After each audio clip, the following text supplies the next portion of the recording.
오늘 본문은 우리에게 예상 밖의 이스라엘의 어떤 상태와 또 하나님의 예상 밖의 어떤 모습을 우리에게 좀 보여주고 있습니다. 그 부분을 오늘 함께 좀 살피고자 하는데요. 지난 시간 우리가 돌라와 야일이라는 사사를 하나님께 세우셔서 이스라엘을 그 아비멜렉의 치하 아래에서 많이 망가졌던 그 이스라엘을 그들 자신으로부터 구원하는 그 구원을 하나님께서 베푸신 것을 보았습니다. 돌라와 야일이라는 이 사사를 통하여서 이스라엘 가운데 45년간의 평화가 있었단 말이에요. 그러면 우리는 당연히 뭐를 예상해야겠습니까? 뭔가 이스라엘 백성들이 그 평화의 시절에 그것 하나님께 감사하며 자신들의 중심과 삶의 태도를 이렇게 바꿨으리라 이렇게 생각하고 기대를 하는데, 그런 예상을 갖는데 전혀 그렇지 못한 그런 현실이 펼쳐지죠.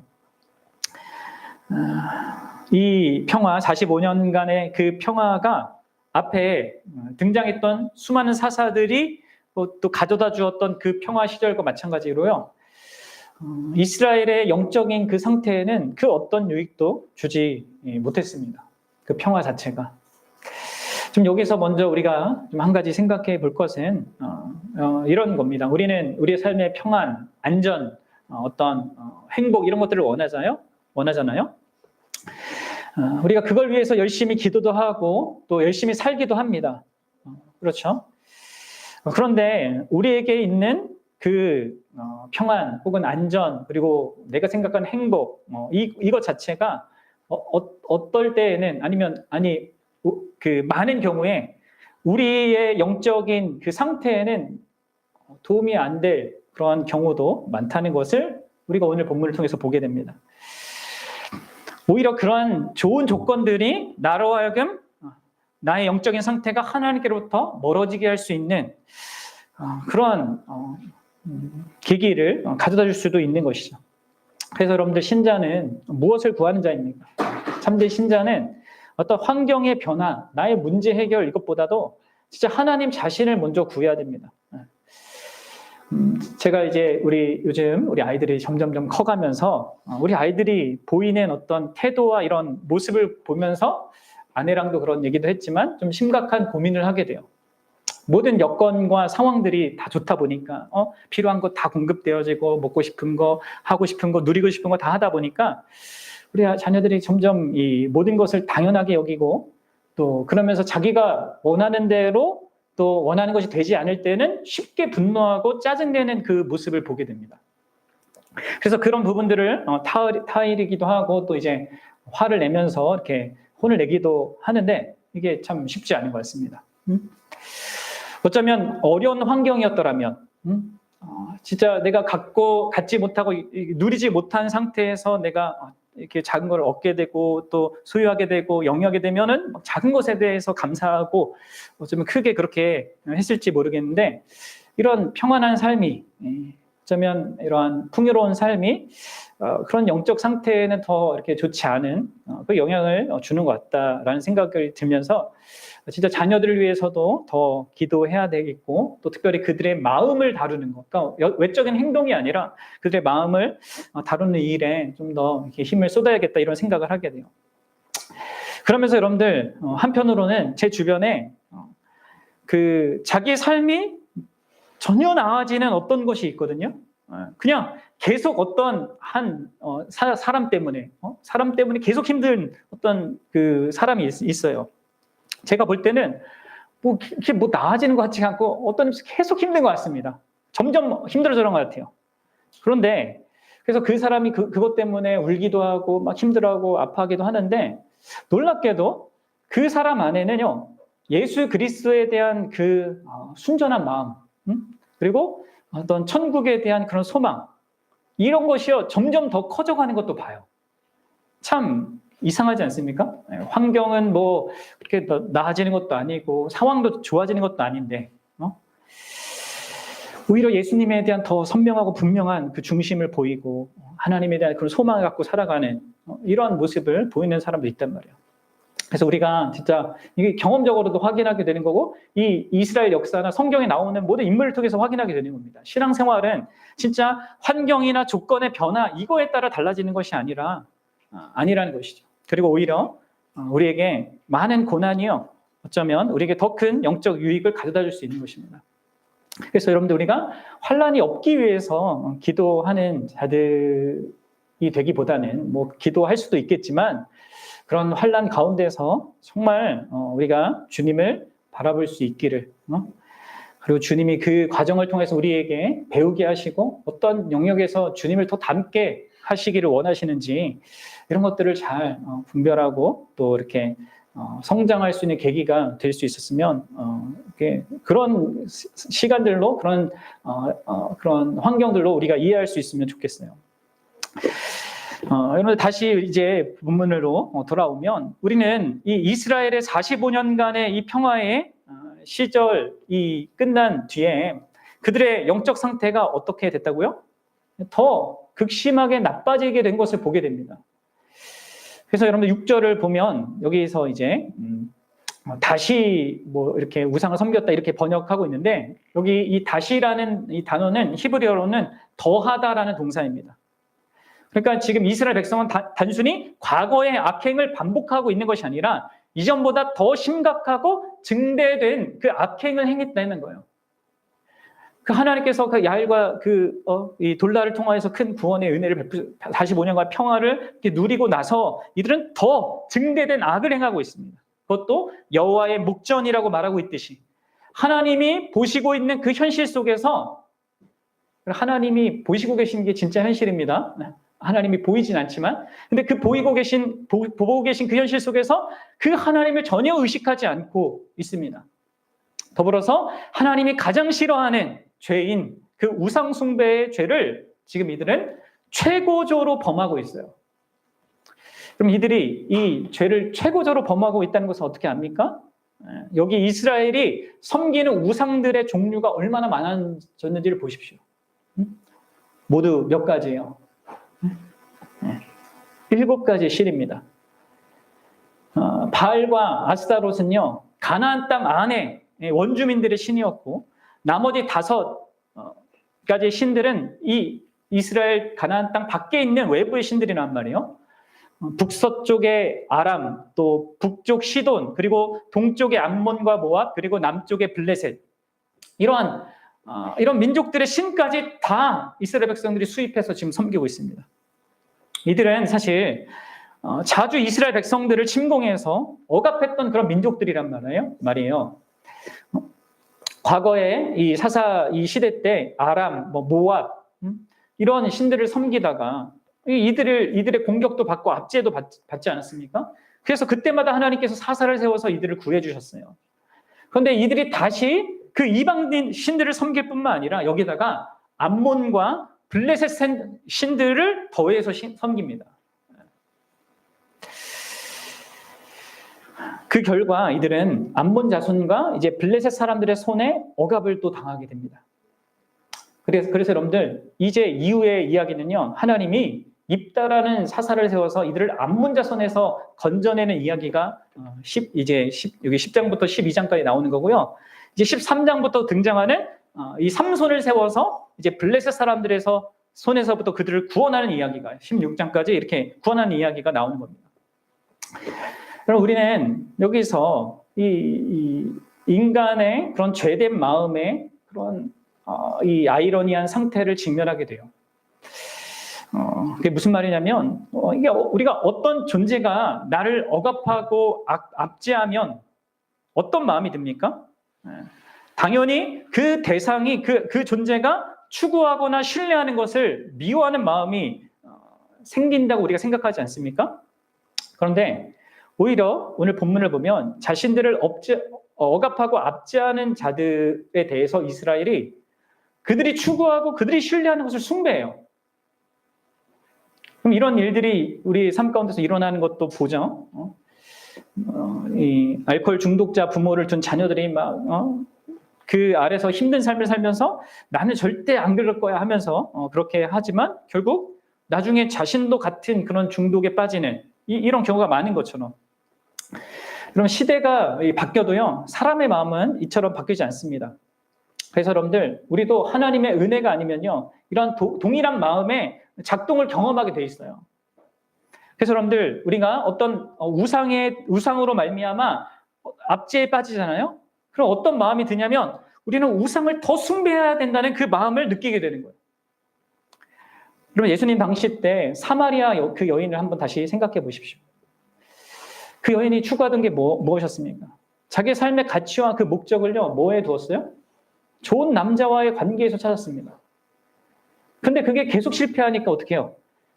계속 바꿔가면서 남자를 5명이나 갈아치웠단 말이에요. 더 좋은 남자 있겠지. 막 하면서. 그럼 삭개오도 마찬가지죠. 그가 뭐 어렸을 때 어떤 과정을 경험했는지 모르겠지만 돈에 대한 어떤 문제가 어떤 이 어려움이 있었던 것으로 보입니다. 그래서 자기의 문제는 이 가난한 거고 돈이 많은 것이 있으면 다 해결될 것이라고 생각하면서 다른 모든 것을 다 포기하고 뭐 명예, 뭐 사회적인 평판 아니면 애국심 이런 거 다 버리고 이 돈만 추구하면서 거기에 이렇게 얽매이잖아요. 여러분들, 우리는 자꾸 우리의 근원적인 문제가 이 우상 숭배가 아니라 우상을 충분하게 숭배하지 못했다는 생각을 갖고 있어요. 내가 추구하는 이걸 더 많이 내가 소유하고 얻고 영위하면 그게 나한테 행복과 그 기쁨과 뭔가 삶의 문제를 해결해 주게 될 것이라 이렇게 생각한단 말이에요.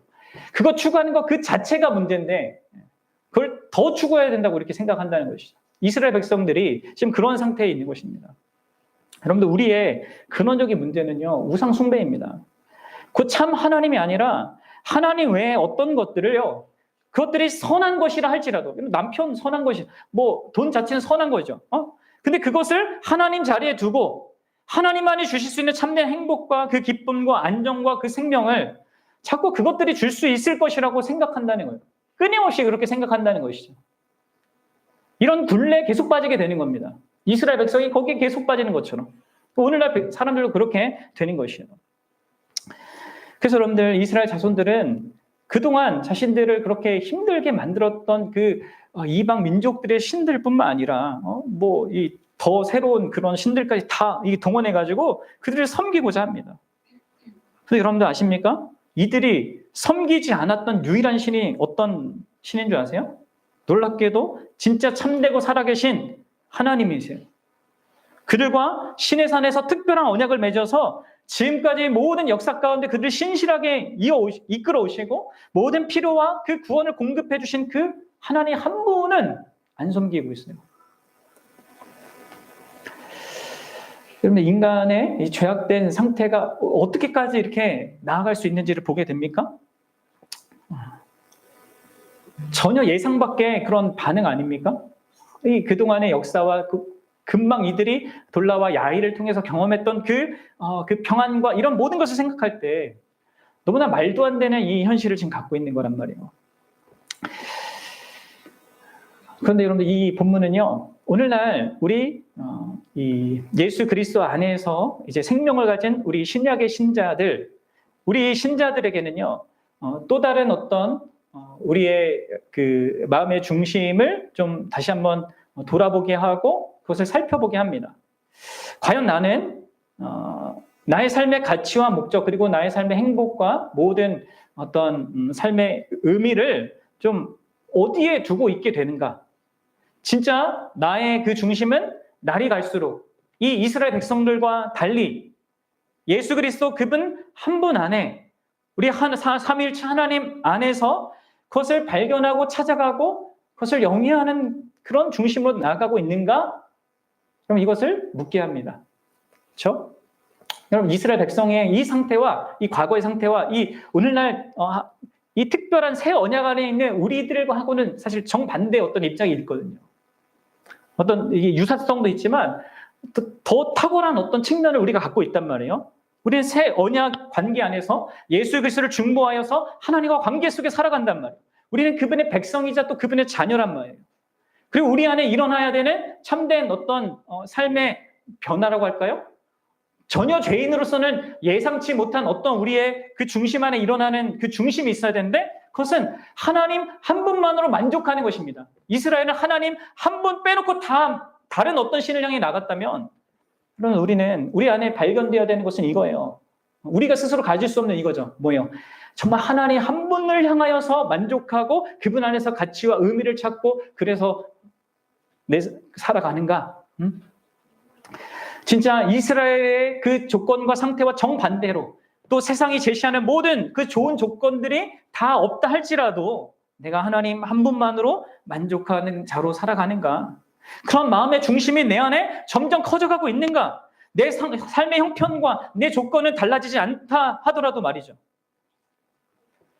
사랑하는 여러분, 지난 시간 우리가 앞에 본문을 통해서 봤듯이 하나님의 그 구원은 근원적으로 우리 자신을 우리의 죄악된 마음으로부터 구원하는 거란 말이에요. 자기 중심적인 그 마음으로부터. 내가 규정한 삶의 의미, 내가 규정한 행복, 내가 규정한 어떤 좋은 것, 뭐 이런 것으로부터 나를 구원해서 궁극적으로 하나님을 향하는 마음, 하나님이 중심이 되고 하나님이 영광 받으시는 것을 위해 사는 그 삶으로 우리를 구원하시고 그것을 목적한단 말이에요.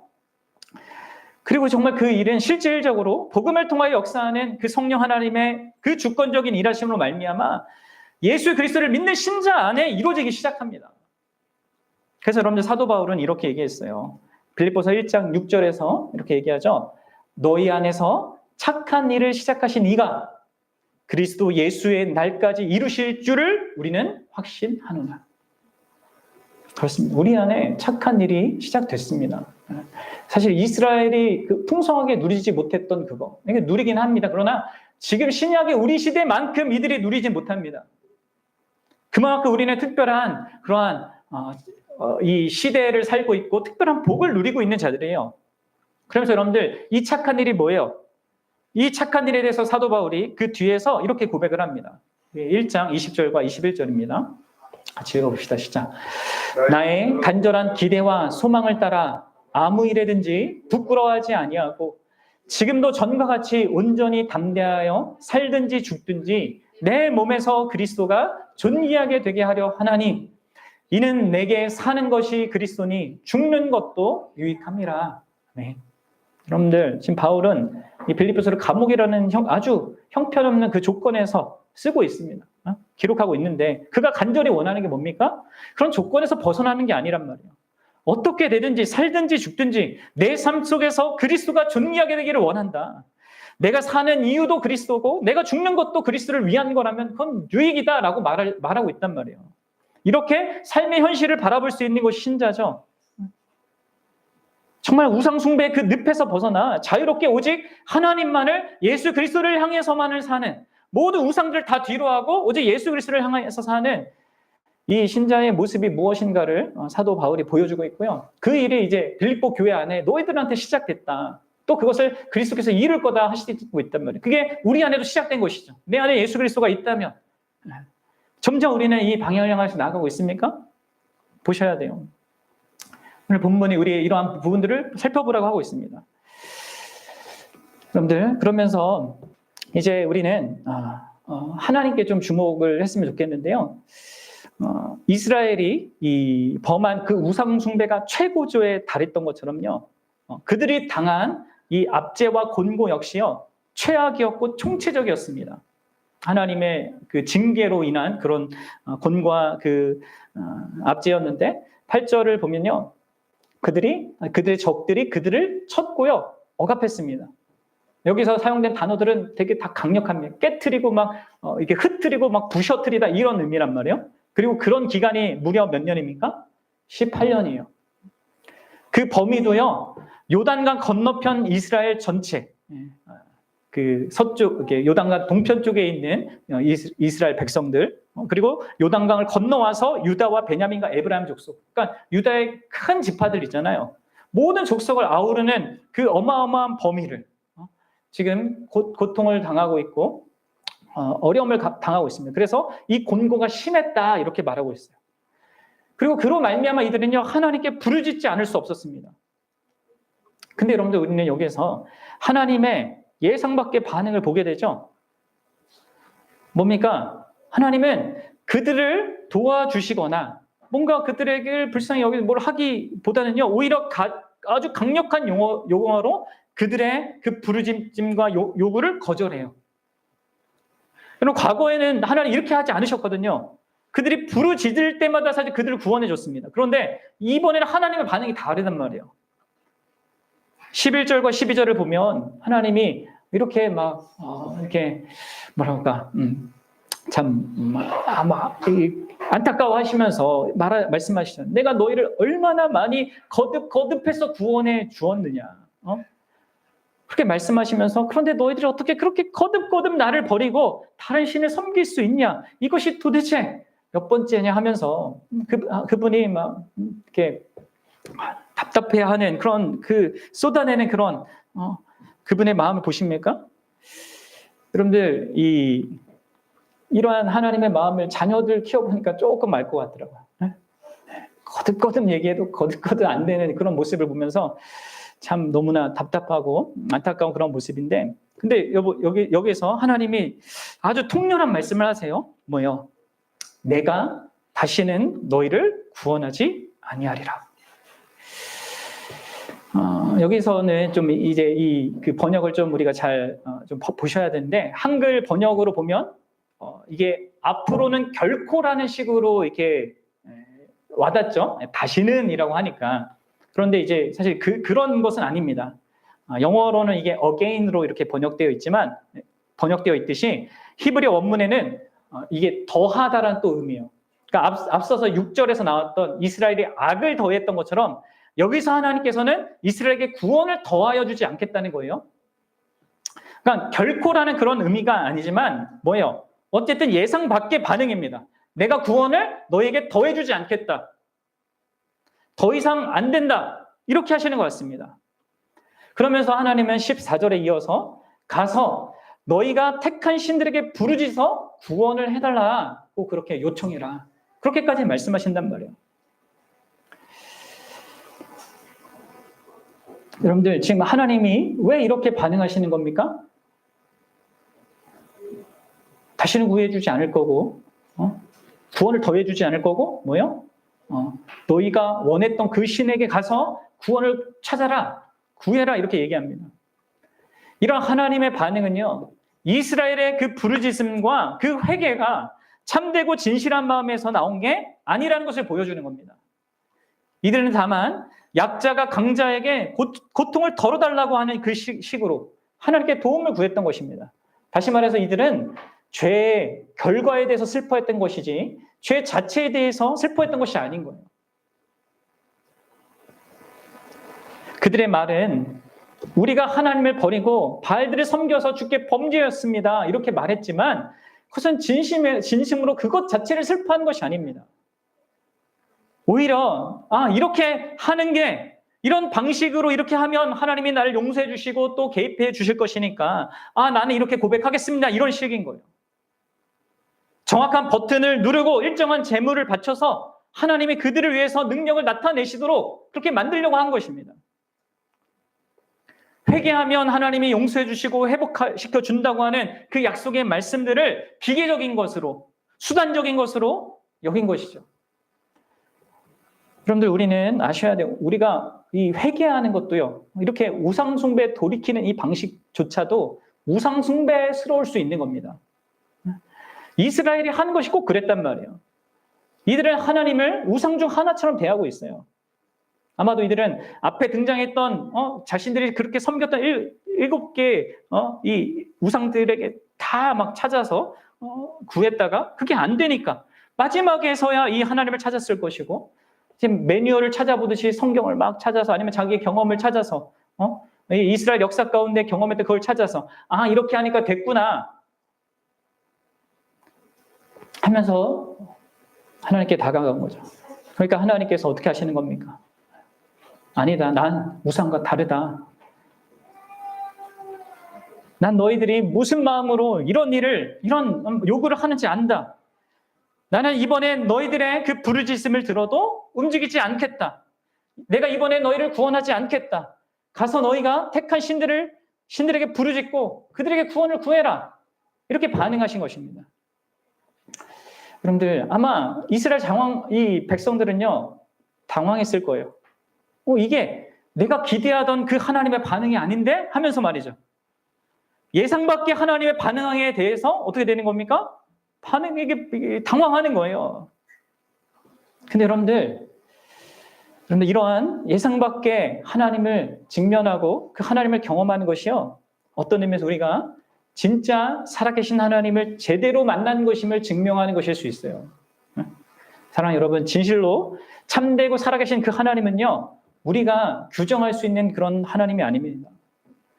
우리가 열심히 이 주일날 성경 공부도 하고 하나님에 대해서 배워가고 이렇게 바른 신학을 배우고 교리를 배워도요, 그것들로 그 하나님 전부를 우리는 규정할 수 없습니다. 그리고 그 하나님 전부를 설명할 수가 없어요. 하나님은 언제나 우리가 생각하는 것보다 또 우리에게 허락하신 심지어 이 계시의 말씀 그 자체보다 크십니다. 그리고 그분은 언제나 우리의 예상을 뛰어넘습니다. 이걸 아셔야 됩니다. 우리는 자꾸 하나님을 어떤 틀 안에 넣고 거기 안에 계신 그분으로 그분을 대하려고 하지만 하나님은 거기에 갇혀 계시지 않는단 말이에요. 오히려 그분은 항상 그 틀을 깨트리도록 하시죠. 사실 그래서 그분이 10계명, 2계명에서 우리에게 형상을 만들지 말라고 하는 거예요. 내가 볼 수 있는 것에, 내가 생각할 수 있는, 규정할 수 있는 어떤 틀로 그분을 가두지 말라는 것이죠. 그러나 그렇다고 해서 우리 하나님이 종잡을 수 없는 그런 하나님이시라는 것은 아닙니다. 하나님은 분명 우리가 하나님을 온전하게 알 수 있도록 그래야 해서 하나님 자신의 가장 중요한 그 부분을 알리셔요.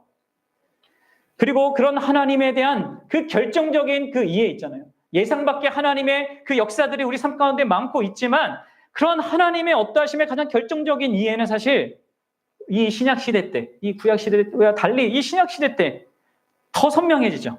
특별히 예수 그리스도와 그분이 보내신 성령으로 말미암아 이 부분은 이 하나님의 확정적인 어떤 부분 또 더 선명해집니다.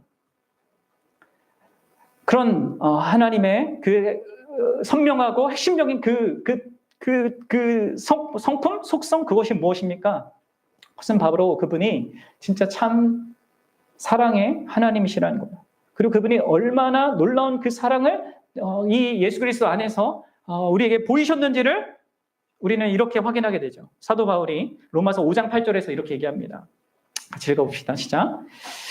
우리가 아직 죄인 되었을 때 그리스도께서 우리를 위하여 죽으심으로 하나님께서 우리에 대한 자기의 사랑을 확증하셨느니라. 아멘. 여러분들, 하나님의 사랑이 어디 있습니까? 내 삶에 좋은 일이 생기고 안 좋은 일이 빨리 해결돼 여기에 있습니까? 그런 데도 있죠, 물론. 근데 진짜 하나님의 진짜 참 사랑, 그 순전한 사랑, 그 놀라운 사랑은 어디서 발견합니까? 여기서 말하잖아요. 십자가에서 예수 그리스도를 내어주신 것. 어떤 자들에게? 아직 죄인된 자들에게, 자격 없는 자들에게 가장 소중한 자기 아들을 내어주심으로 자기의 사랑을 확증하셔서 하나님이 사랑이다라는 이 하나님의 어떠하심의 그 가장 중요한 부분을 우리에게 아주 선명하게 드러내셨단 말이에요. 그래서 여러분들 우리가 아셔야 됩니다. 이를 통해서 우리는 우리 삶에 일어나는 모든 예상 밖의 어떤 하나님의 일들, 그런 모든 우리 삶의 국면들을 여러분들 어떻게 볼 수 있어야 됩니까? 그것이 무엇이고 그것이 어떻게 나에게 도움이 되고 하나님이 어떠한 의미로 나에게 주시는지 내가 파악하는데 어려움이 있다 하더라도 여러분들 그분께서 그 모든 것을 허락하신 그 하나님께서 사랑의 하나님이시고 나를 사랑하시고 말미암아 우리로 하여금 하나님의 형상을 닮아가게 하는 그런 현실이라고 우리가 받아들일 수 있고 확인할 수 있는 그런 이 실상이 있는 것이죠. 그래서 여러분들 로마서 8장 28절과 29절에서 사도 바울이 이렇게 얘기하는 겁니다. 우리가 알거니와 하나님을 사랑하는 자, 곧 그의 뜻대로 부르심을 입은 자들에게는 모든 것이 합력하여 선을 이루니라. 하나님이 미리 아신 자들을 또한 그 아들의 형상을 본받게 하기 위하여서 미리 정하셨으니 이는 그런 많은 형제들 중에서 맏아들이 되게 하려 하심이라. 사랑하는 여러분, 여러분들 우리는 예상 밖의 하나님의 그런 역사와 그런 하나님의 일하심에 대해서 달리 볼 수 있어야 되는 것입니다. 그렇게 우리의 현실을 바라볼 수 있어요. 다만 내가 힘들고 버겁고 벗어나고 싶다는 그것만 생각하면 안 되고 그 모든 것 안에 하나님의 사랑이 결부되어 있는 것으로 또 나의 유익을 구하는 것으로 바라볼 수 있어야 해요. 여러분들 어떤 사람은요 예수님을 잘 믿는데도요 자녀 때문에 평생 힘들더라고요. 어떤 사람들은 예수님을 잘 믿는데도 부모 때문에 또 평생 힘들고, 어떤 사람은 남편 때문에, 아내 때문에 힘듭니다. 그것도 계속 그래요. 그럼 그런 현실에서 우리가 어떻게 해야 됩니까? 한 발 물러나서 현실을 바라봐야 됩니다. 내가 하나님을 믿고 기대한 방식대로 그게 달라지지 않는다 하더라도요, 그리스도의 그 십자가로 자기의 사랑을 확증하신 그 하나님이 함께하는 현실이란 말이에요. 그리고 나를 무엇보다도 그 아들을 닮게하고자 하는 그런 과정을 허락하시는 그런 그 선하신 하나님의 뜻의 역사가 있음을 알아야 돼요. 그러면요, 여러분들, 놀랍게도 그렇게 우리가 그분을 신뢰하게 된다면 우리도 예상 밖의 행동을 이 세상 가운데서 행하면서 하나님을 영화롭게 하게 됩니다. 우리가 아까 이 빌립보서 살펴봤잖아요. 그 빌립보서 4장에 가면 사도 바울이 이렇게 얘기합니다. 여러분들, 우리가 너무나 잘 알고 막 세상에서도 막 사용하기도 하고 막 하는 내용이기도 한데, 그러면 10절부터 13절까지 한번 읽어봅시다. 내가 주 안에서 크게 기뻐함은 너희가 나를 생각하던 것이 이제 다시 싹이 남이니 너희가 또한 이를 위하여 생각하였으나 기회가 없었으니라. 내가 궁핍함으로 말하는 것이 아니니라. 어떠한 형편에든지 나는 자족하기를 배웠노니 나는 비천에 처할 줄도 알고 풍부에 처할 줄도 알아. 모든 일 곧 배부름과 배고픔과 풍부와 궁핍에도 처할 줄 아는 일체의 비결을 배웠노라. 내게 능력 주시는 자 안에서 내가 모든 것을 할 수 있느니라. 네. 여러분들, 감옥에서 언제 죽을지 모르는 그러한 상황 속에서, 죽음을 앞두고 있는 그런 상황 속에서 나는 자족한다 말하고 있고요, 나는 기뻐한다고 말하고 있습니다. 그러면서 그 안에서 그 모든 것이 다 제한된 그 조건에서 내게 능력 주시는 자 안에서 내가 모든 걸 할 수 있다고 말하고 있습니다. 뭐 좋은 모든 환경과 능력과 뭐 갖춰져서 하는 얘기가 아니라 감옥 안에서 이게 억압된 그 현실에서 말하고 있단 말이에요, 이 고백을. 그러면 세상 사람들이 볼 땐 전혀 예상 밖의 행동을 하는 거죠, 사도 바울이. 이게 어떻게 가능합니까? 예상 밖의 그런 현실을 하나님께서 주시지만 그 현실을 주시는 하나님이 크신 사랑의 하나님이라는 그것이 너무나 견고하기 때문에 아니겠습니까? 여러분들, 예상 밖의 하나님의 반응이지만 그것이 그분의 언약적 사랑 때문에 기인한 그런 예상 밖의 그런 행위였다는 것을요, 사실 오늘 본문에서도 우리가 찾아볼 수 있거든요. 여러분들, 오늘 본문 사사기 10장 16절을 한번 보십시오. 이렇게 말합니다. 자기 가운데서 이방신들을 제하여 버리고 여호와를 섬김에 여호와께서 그들의 곤고로 말미암아 마음에 근심하시니라. 여러분들, 여호와께서는요, 이스라엘과 언약의 하나님을 강조할 때 여호와라는 이 이름이 사용되는 건데, 여호와는 이스라엘의 그 곤고로 말미암아 마음에 근심하셨습니다. 원어로 이걸 직역해서 말씀드리면 그분의 생명이 이스라엘의 고난으로 인해서 짧아졌다, 이거예요. 하나님의 생명이 짧아졌다. 이게 무슨 표현이겠습니까? 하나님의 이 사랑이 정말 아프게 느껴지는 표현이라고 느껴집니까? 자기 백성이 고통을 당하는데 그 하나님은 자기의 생명이 짧아질 정도로 그들을 사랑하고 그 백성과 연결되어 있습니다. 그러면 사랑은 서로의 고통을 공유하죠. 상대방이 아픈데 자기의 생명이 짧아지는 걸 우리가 경험하지 않습니까? 하나님이 그런 것을 경험하고 계신 거예요. 여러분, 얼핏 보면 하나님의 이 반응은, 이 하나님의 예상치 못한 이 반응에 이스라엘이 바른 반응을 다시 돌려서 이렇게 보였는데 그것 때문인 것처럼 보입니다. 여러분 보세요. 이스라엘이 14절에서 이 하나님의 예상치 못한 반응에 대해서 놀라고 당황하면서 자신의 그 부르짖음을 돌아보게 된단 말이에요. 그러면서 다른 중심으로 15절에서 다시 하나님을 찾거든요. 그럼 15절 보세요. 이스라엘 자손이 여호와께 여쭈되 우리가 범죄하였사오니 주께서 보시기에 좋은 대로 우리에게 행하시려니와 오직 주께 구하옵나니 오늘 우리를 건져내옵소서. 여러분들, 이들은 이전에 자신의 상황과 안위에만 관심이 있었단 말이에요. 근데 이제는 달라요. 이들은 하나님이 당연하게 자신의 문제를 해결해주고 도와줄 그런 의무가 계신 분이 아니란 것을 인정하고 있습니다. 그래서 이들은 하나님 보시기 좋을 대로 우리에게 행하십시오. 그러나 다만 우리에게 자비를 베풀어 주십시오. 이렇게 반응하고 있단 말이에요. 이런 그들의 반응은 이제 그들의 마음이 하나님의 예상치 못한 반응에 의해서 움직여지고 달라졌다는 걸 보여주는 것입니다. 그렇게 보입니까, 여러분들? 어떤 이제 목회자들과 이제 신학자들은 여기 이제 이들이 이게 우리를 건져 주십시오. 오늘 건져 주십시오. 일단 건져 주십시오라는 것을 이게 여전히 이들이 자신의 안위만 생각하고 있고 참된 회개를 안 했다 이렇게 말하고 있지만 제가 볼 땐 그렇지 않습니다. 또 많은 사람들이 얘기하듯이 그렇지 않습니다.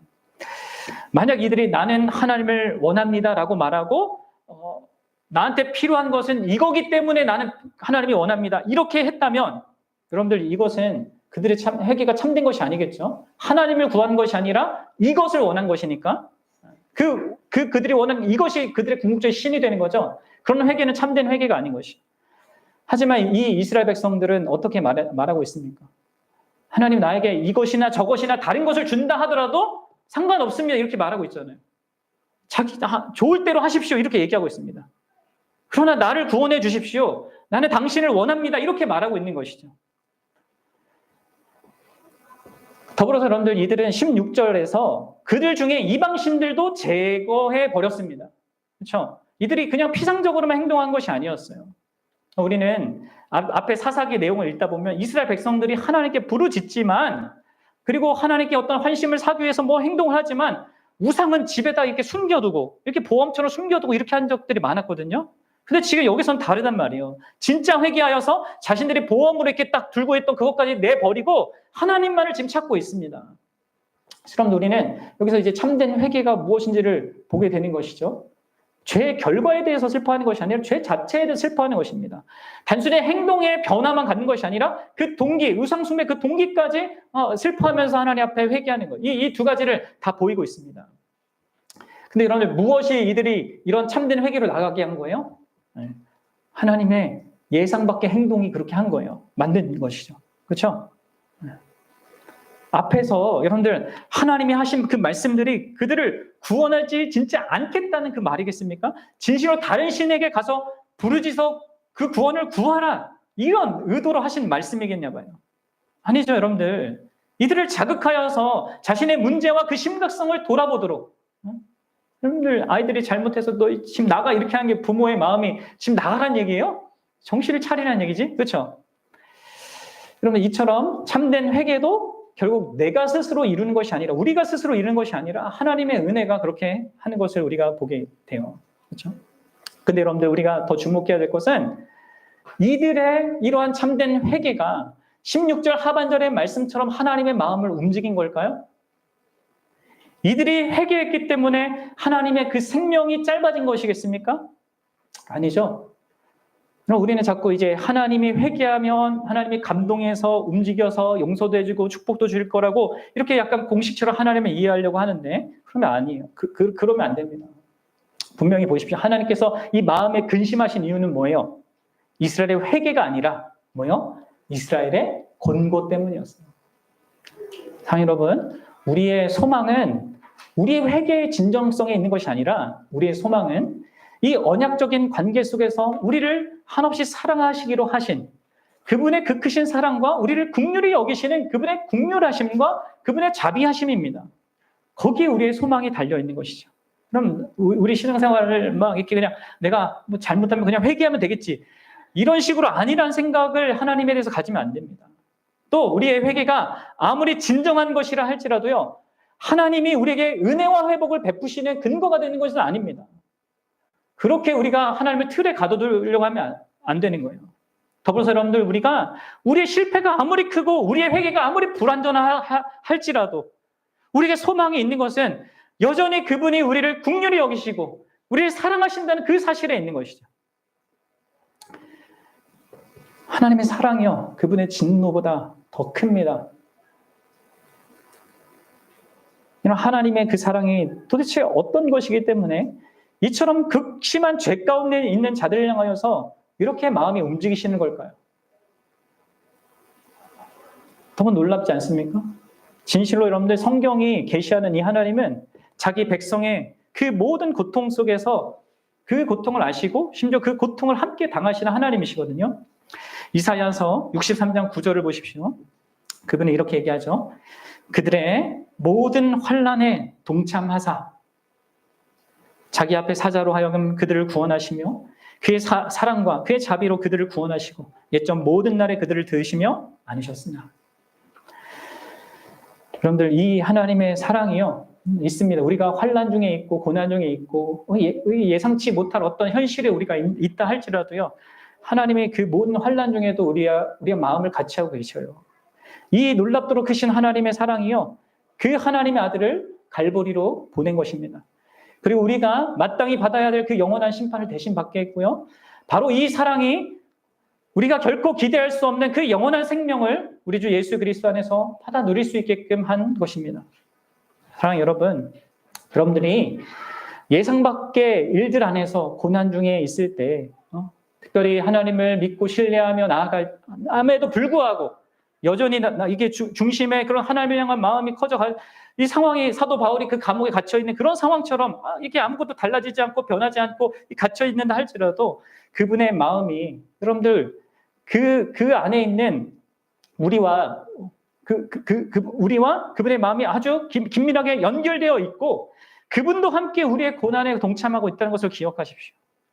우리는 혼자 그 예상치 못한 현실을 나 혼자 경험하고 고통스러워하는 자들이 아닙니다. 누구도 이해 못할 어떤 현실을 우리가 경험할 수 있죠. 아내도 잘 몰라주고 남편도 몰라주고 부모도 몰라주고 자녀도 몰라줄 그런 우리의 현실이 있을 수 있는데, 그러나 여러분, 나를 사랑하는 그분, 날 위해 생명을 내주시고 자기 생명과 우리 생명을 진짜 성령의 끈으로 묶으신 그분이 있잖아요. 예수 그리스도, 그분은 또 그분 안에서 하나님은 아셔요. 아십니다. 그래서 여러분들, 이 계시록의 약속을 붙드십시오. 요한계시록 7장 17절에 이렇게 얘기하죠. 함께 읽어봅시다. 이는 보좌 가운데 계신 어린 양이 그들의 목자가 되사 생명수 샘으로 인도하시고 하나님께서 그들의 눈에서 모든 눈물을 씻어 주실 것임이라. 네. 여러분들, 그분이요 우리의 목자가 되셔서 우리를 인도하십니다. 생명수 샘으로 계속해서 이끌어 가실 것입니다. 그리고 결국 우리 눈에서 모든 눈물을 씻어 주실 거예요. 사랑하는 여러분, 진짜 우리의 삶 속에서 정말 우리의 목자 되신 그 예수 그리스도가 점점 더 커져가길 바랍니다. 여러분, 그분으로 인해서 그분의 인도하심이 때로 우리가 예상치 못한 사망의 음침한 골짜기를 가는 그 길이라 할지라도요, 그분이 함께 하셔요. 우리의 마음을 공감하면서, 아시면서 하나님의 사랑과 그 은혜와 선하심을, 그분의 사랑과 선하심과 그 은혜를요, 그분의 목적하심과 그것을 의심하지 마십시오. 십자가를 바라보십시오. 그건 반드시 선을 이루실 것이고요, 우리 안에 자신의 뜻을 이루실 것입니다. 우리 안에 시작하신 그 착한 일을 이루실 거란 말이에요. 언젠가 우리의 눈의 눈물을 다 닦아주실 그때가 이를 때까지 정말 이 복된 믿음의 길을 걸어가는 저와 여러분들이 되길 주의 이름으로 축원합니다. 함께 기도하겠습니다.